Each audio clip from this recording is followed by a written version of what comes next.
Subscribe now and press the bell icon. Never miss an update.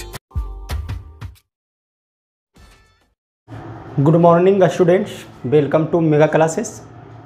दोस्तों, class 12th के तीसरा chapter magnetic effect of electric current में पिछले दिनों हम लोगों ने एम्पियर सर्क्यूटल लॉ और उसके एक एप्लीकेशन सीधे धारावाही चालक के कारण किसी बिंदु पर चुंबकीय क्षेत्र का मान देखा था। आज हम लोग इस वीडियो में एम्पियर सर्क्यूटल लॉ का दूसरा और तीसरा एप्लीकेशन देखेंगे। दूसरा एप्लीकेशन ये एम्पियर सर्क्यूटल लॉ, एम्पियर के परिपथीय नियम से हम लोग किसी परिनालिका के कारण चुंबकीय क्षेत्र को देखेंगे। एक परिनालिका के कारण चुंबकीय क्षेत्र के बारे में देखेंगे। तो आज का टॉपिक है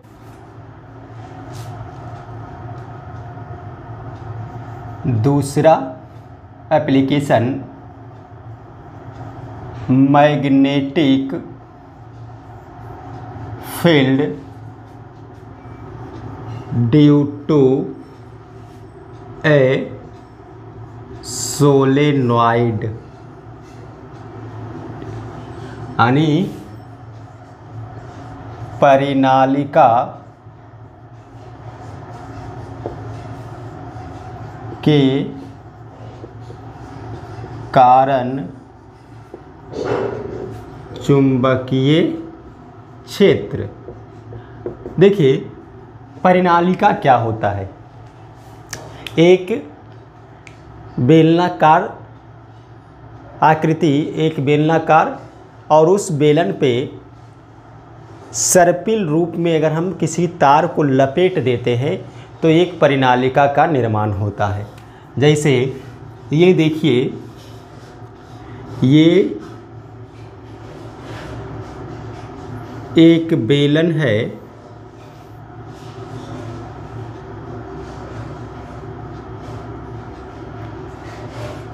इस बेलन पर यदि सर्पिल रूप में तार को लपेट दिया जाए तो परिनालिका का निर्माण होगा। तो यहाँ पे हम लोग क्या करते हैं कि इस पे इस तरह से तार को लपेट देते हैं।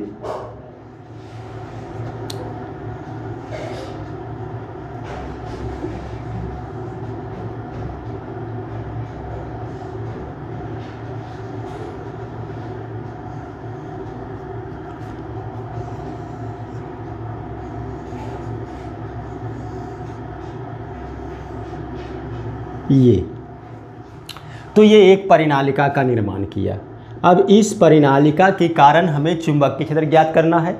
परिनालिका के अंदर चुंबकीय क्षेत्र बिल्कुल उसी जैसा रहता है जैसा चुंबक में N2S। तो ये चुंबकीय क्षेत्र का डायरेक्शन हो गया। ये जो डायरेक्शन है वो मैग्नेटिक फील्ड का डायरेक्शन है, चुंबकीय क्षेत्र का। अब इस चुंबकीय क्षेत्र के कारण किसी बिंदु, मान लीजिए परिनालिका के अंदर यहाँ पर हमने एक बिंदु लिया P, इस P बिंदु पर हमें एक चुंबकीय क्षेत्र का मान ज्ञात करना है। तो कंडीशन क्या है? देखिए, सर्पिल रूप में लपेटी गई तार को परिनालिका कहते हैं। परिनालिका की लंबाई की अगर बात की जाए तो परिनालिका की लंबाई उसके त्रिज्या की तुलना में बहुत अधिक होती है। तो ये हो गया परिनालिका के बारे में। परिनालिका क्या हुआ? सर्पिल रूप में अगर हम किसी तार को लपेटते हैं तो एक परिनालिका का निर्माण करता है, और परिनालिका की जो लंबाई की बात करें वो त्रिज्या की तुलना में बहुत ही अधिक होती है। अब कंडीशन यहाँ पे माना कि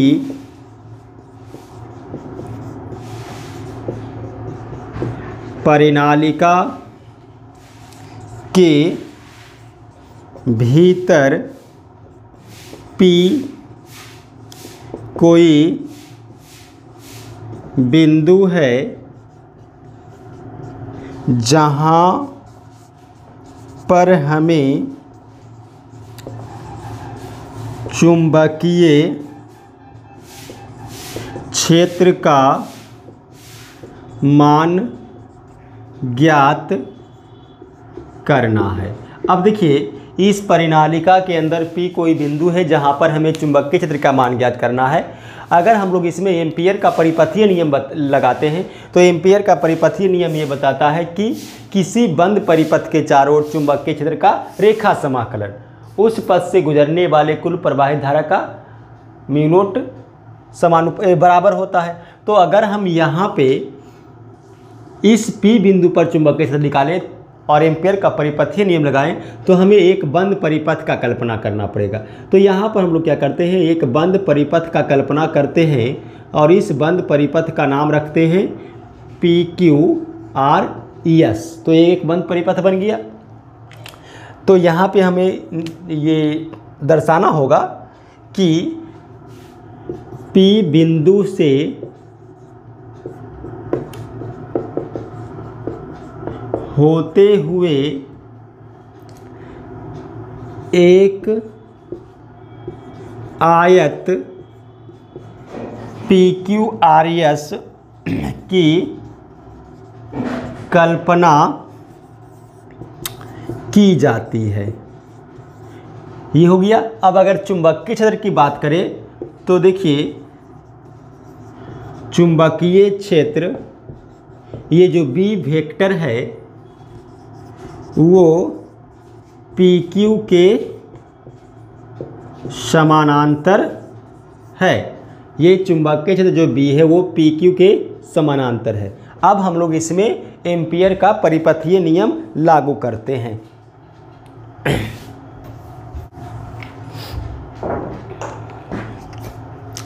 तो अब देखिए, अतः एम्पियर के परिपथीय नियम से, एम्पियर का परिपथीय नियम देखिए, किसी बंद परिपथ यानी बंद परिपथ जो है वो है PQRS। किसी बंद परिपथ के चारों ओर चुंबकीय क्षेत्र और रेखा समाकलन, रेखा यानी कि लंबाई DL वेक्टर, ये बराबर होता है निर्वात की चुंबकशीलता और पथों की कुल धारा का। तो ये हो गया। अब देखिए, हम लोग क्या कर सकते हैं कि ये जो बंद परिपथ PQRS है, closed integration of PQRS V vector dot DL vector, इसको हम लोग चार पार्ट में तोड़ते हैं। कैसे, वो देखिए, closed integration B vector dot DL vector P से Q,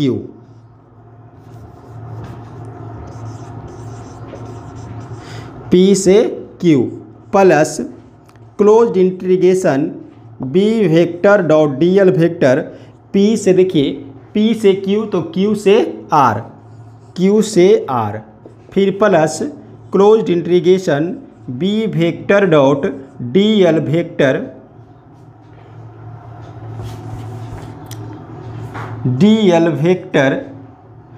और P से Q हो गया, Q से R तो R से S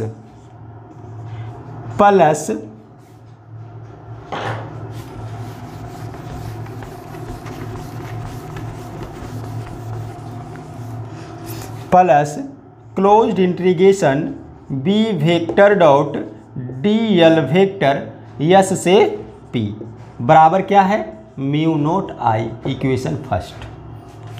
ये हो गया। देखिए, ये जो close integration B vector dot DL vector PQRS है, इसको हमने चार पार्ट में बांट दिया। P से Q, Q से R, R से S और S से P, और चारों को जोड़ेंगे तो हमें क्या मिलेगा, म्यू नॉट I मिलेगा। अब देखिए, अगर इस इक्वेशन को आगे बढ़ाना है तो हमें बारी बारी से सभी इंटीग्रेशन को तोड़ना होगा। तो हम लोग क्या करते हैं, यहाँ से देखिए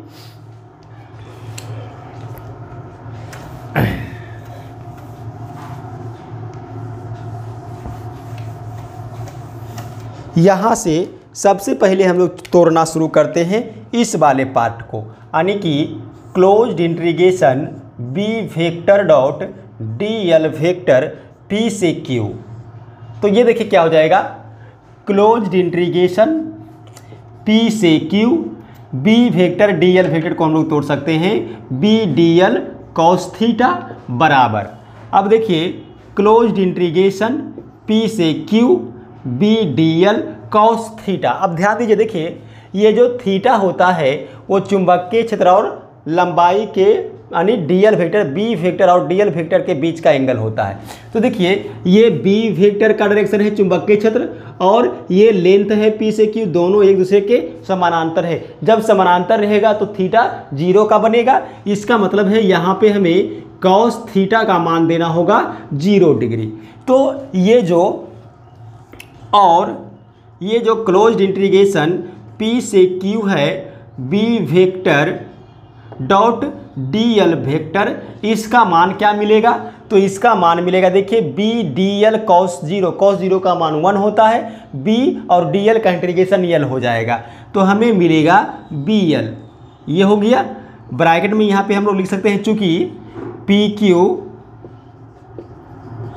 चुंबकीय क्षेत्र के समानांतर है, इसीलिए थीटा का मान हम लोग यहाँ पे 0 ले लिया। तो देखिए इस पार्ट का निकल गया P से Q। अब हम लोग R से Q के बीच निकालेंगे। इसी तरह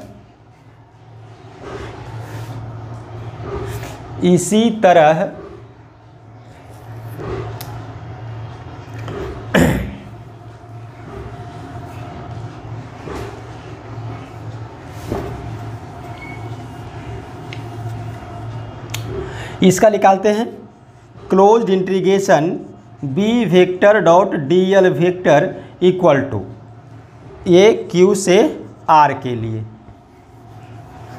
तो क्या हो जाएगा, देखिए फिर से क्लोज्ड इंटीग्रेशन Q से R, इसको अगर हम लोग तोड़ेंगे B D L cos theta और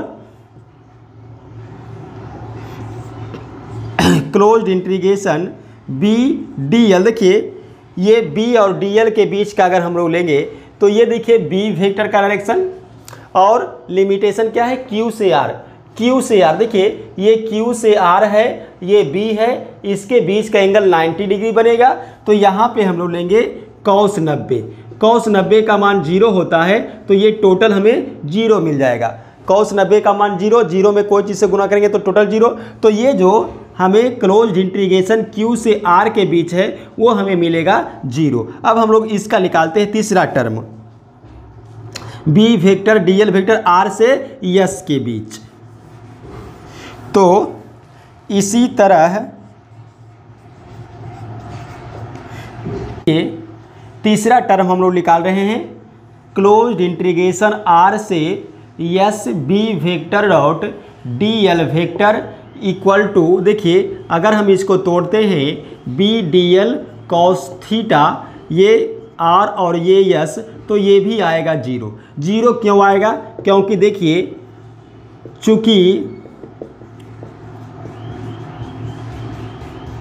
परिनालिका के बाहर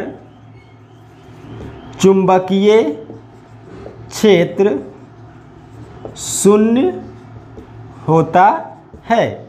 ये जो R और S है ये परिनालिका के बाहर है, तो परिनालिका के बाहर चुंबकीय क्षेत्र ये जो है 0, और 0 से कोई चीज़ से गुना करेंगे तो वो भी हो जाएगा 0। तो देखिए 3 टर्म निकल गया, P से Q, यहाँ पे Q से R, फिर यहाँ पे R से S। अब एक टर्म बच गया S से P।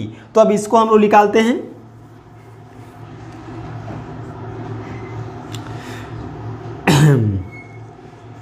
इसी तरह क्लोज्ड इंटीग्रेशन S और P के बीच, तो B vector dot D L vector equal to, देखिए फिर इसको अगर हम लोग तोड़ते हैं तो क्लोज्ड इंटीग्रेशन P और S B D L cos और थीटा। देखिए बी वेक्टर और डी एल वेक्टर के बीच, पी और यस के लिए।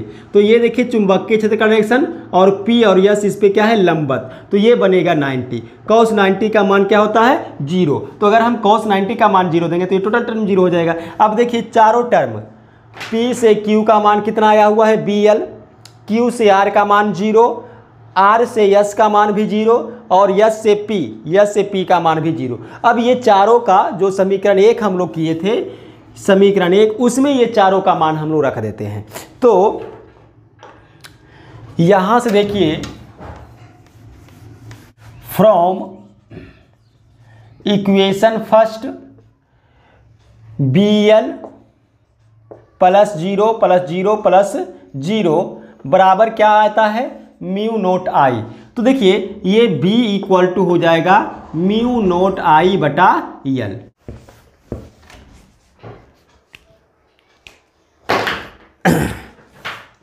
यदि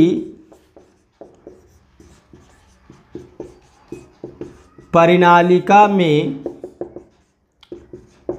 फेरों की संख्या n हो तो लूप PQRS की कुल लंबाई NL होगी तथा इससे प्रवाहित धारा NLI होगा। देखिए अगर एक फेरा से प्रवाहित धारा I है तो NL फेरों से प्रवाहित धारा NLI हो जाएगी, और इस स्थिति में ये जो चुंबकीय क्षेत्र B है वो हो जाएगा म्यू नोट, और I जो धारा है वो कुल धारा लिखेंगे NLI और बटा कुल लेंथ जो है वो हो जाएगा NL। तो NL कैंसिल हो जाएगा, इसीलिए हमें चुंबकीय क्षेत्र मिल जाएगा B equal to mu naught I। तो ये एक परिनालिका के कारण चुंबकीय क्षेत्र क्या हो जाएगा, म्यू नोट I।